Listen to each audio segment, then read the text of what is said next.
Assalamualaikum warahmatullahi wabarakatuh. Selamat datang kembali di kelas daring Mata Pelajaran Pendidikan Agama Islam dan Budi Pekerti. Hari ini kita akan membahas salah satu materi kelas 7, yaitu Selamat datang wahai nabiku, kekasih Allah Subhanahu wa ta'ala.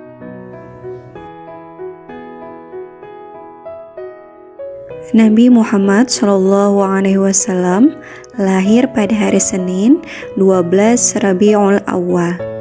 Nabi Muhammad SAW lahir dalam keadaan yatim karena ayahnya Abdullah bin Abdul Muttalib wafat saat Nabi Muhammad SAW masih berusia 6 bulan di dalam kandungan ibunya, yaitu Siti Aminah.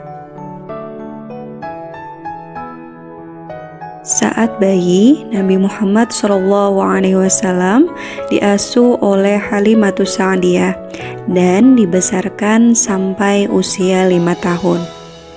Saat Nabi Muhammad SAW memasuki usia 6 tahun, ibunya wafat.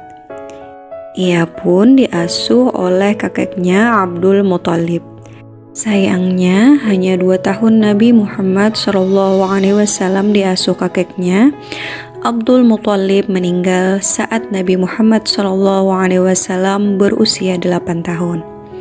Selanjutnya, Nabi Muhammad SAW diasuh oleh pamannya Abu Thalib sampai menginjak remaja. Nabi Muhammad SAW mulai bekerja di usia yang baru 10 tahun dengan menjadi pengembala ternak milik orang lain di daerah gurun Mekah. Pada usia 12 tahun, Nabi Muhammad SAW berdagang dengan pamannya. Ia ikut membawa barang dagangan yang diambil dari Siti Khadijah.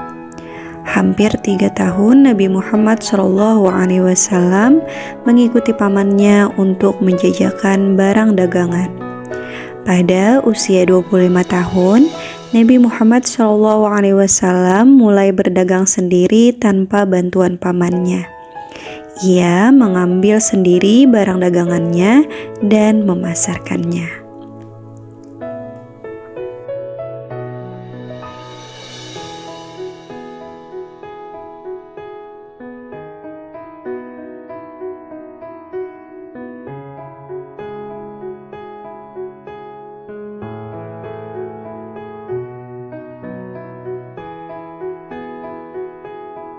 Kejujuran, perilaku amanah, santun, kesopanan berbicara, kerja keras, dan kecerdasan Nabi Muhammad SAW merebut hati setiap orang, termasuk Siti Khadijah. Nabi Muhammad SAW menikah dengan Siti Khadijah pada usia 25 tahun. Mereka dikaruniai 7 orang anak, yaitu Ibrahim, Qasim, Abdullah, Zainab, Ruqayyah, Ummi Kulsum, dan Fatimah.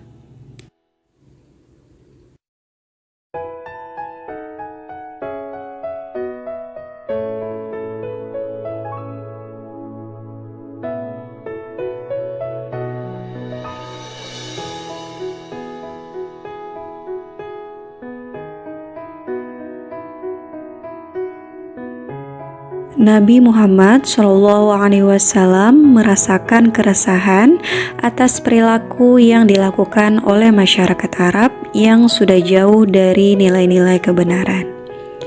Kemudian Nabi Muhammad SAW melakukan uzlah di Gua Hira. Hal ini dilakukan oleh beliau berkali-kali. Dan tepat pada tanggal 17 Ramadan tahun ke-40 dari kelahirannya, Nabi didatangi Jibril dan menerima wahyu pertama, yaitu surah Al-Alaq ayat 1-5. Wahyu pertama inilah yang menandakan bahwa Nabi Muhammad SAW dipilih dan diangkat oleh Allah Subhanahu wa Ta'ala untuk menjadi utusannya atau rasulnya. Setelah wahyu pertama, Jibril tidak muncul lagi untuk beberapa lama. Sementara Nabi Muhammad SAW terus menantikan wahyu berikutnya dan selalu datang ke Gua Hiro.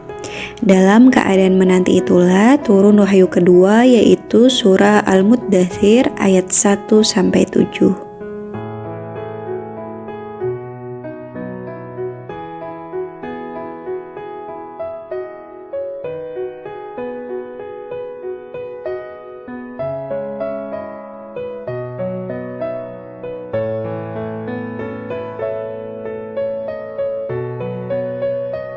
Dengan turunnya wahyu yang kedua, yaitu surah Al-Muddathir ayat 1-7, Rasulullah SAW mulai berdakwah secara sembunyi-sembunyi. Nabi mengajak orang-orang yang terdekat dengannya terlebih dahulu. Tempat yang beliau pilih untuk berdakwah adalah rumah Al-Arqam bin Abi Al-Arqam Al-Akhzumi. Orang-orang yang pertama kali memeluk Islam atau yang dikenal dengan As-Sabiqun Al-Awwalun adalah Siti Khadijah, Abu Bakar, Ali bin Abi Thalib, dan Zaid bin Harithah. Selain yang tersebut, berkat bantuan Siti Khadijah dan Abu Bakar, dari hari ke hari terus bertambah orang-orang yang beriman, baik laki-laki maupun perempuan. Setelah Nabi Muhammad SAW berdakwah secara sembunyi-sembunyi, maka turunlah wahyu yang ketiga, yaitu surah Al-Hijr ayat 94 dan 95.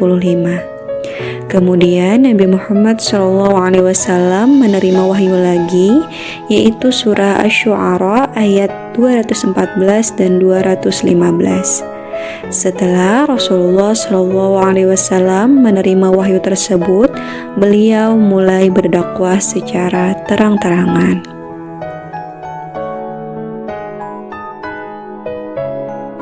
Dalam dakwahnya, Nabi Muhammad SAW mendapat banyak hambatan dan tekanan dari orang-orang kafir Quraisy agar Nabi Muhammad SAW menghentikan dakwahnya. Namun Nabi Muhammad SAW tetap terus berdakwah dan semua hambatan dan rintangan dihadapi dengan penuh kesabaran dan keikhlasan. Nah, itu tadi rangkuman salah satu materi mata pelajaran pendidikan agama Islam dan budi pekerti kelas 7, yaitu Selamat datang wahai nabiku, kekasih Allah Subhanahu wa Ta'ala. Apabila ada hal-hal yang ingin ditanyakan, silahkan tulis di kolom komentar. Sampai berjumpa kembali di video pembelajaran selanjutnya.